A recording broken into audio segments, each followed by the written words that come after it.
కేసీఆర్ 100 ఏళ్లు బతకాలి, బీఆర్ఎస్ భూస్థాపితం కావాలి అన్నదే తమ ఆకాంక్ష అని బీజేపీ ఎంపీ అరవింద్ అన్నారు. తమిళనాడులో ఎన్డీఏ లేకుండా ప్రభుత్వాన్ని ఏర్పాటు చేసే పరిస్థితి లేదన్నారు.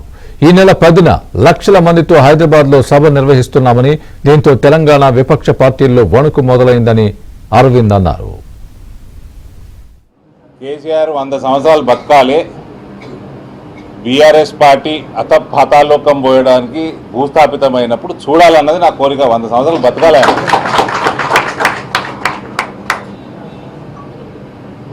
ఆయన ఆరోగ్యంగానే ఉండాలి అని కోరుకునే వాళ్ళు నేను ఒక్కడిని. కానీ ఇవాళ రేపు మాత్రం టీవీ పెట్టకూడతారు దయచేసి.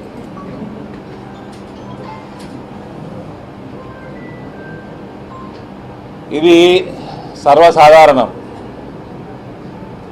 భారతీయ జనతా పార్టీ నరేంద్ర మోదీ గారి నాయకత్వంలో వెస్ట్ బెంగాల్ గెలవటం, తమిళనాడులో ప్రభుత్వంలోకి ఇవాళ ఎన్డీఏ లేకుండా రావడం, ఈ రెండే జాగాలు south India states Telangana, Andhra, Tamil Nadu, Kerala plus west Bengal, ఈ రెండే, ఈ సౌత్ ఇండియా ప్లస్ బెంగాల్, ఈ రెండు ఇప్పటి వరకు సాధించలేదు. ఇవాళ వెస్ట్ బెంగాల్ అయిపోయింది, తమిళనాడులో పార్ట్నర్షిప్ తోటి మొదలవుతుంది.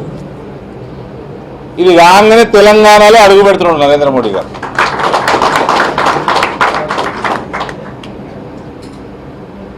కాబట్టి అపోజిషన్ పార్టీస్లో తెలంగాణలో చాలా వణుకు పుడుతున్నట్టు వాళ్ళే ఫోన్లు చేసి చెప్తా ఉన్నారు.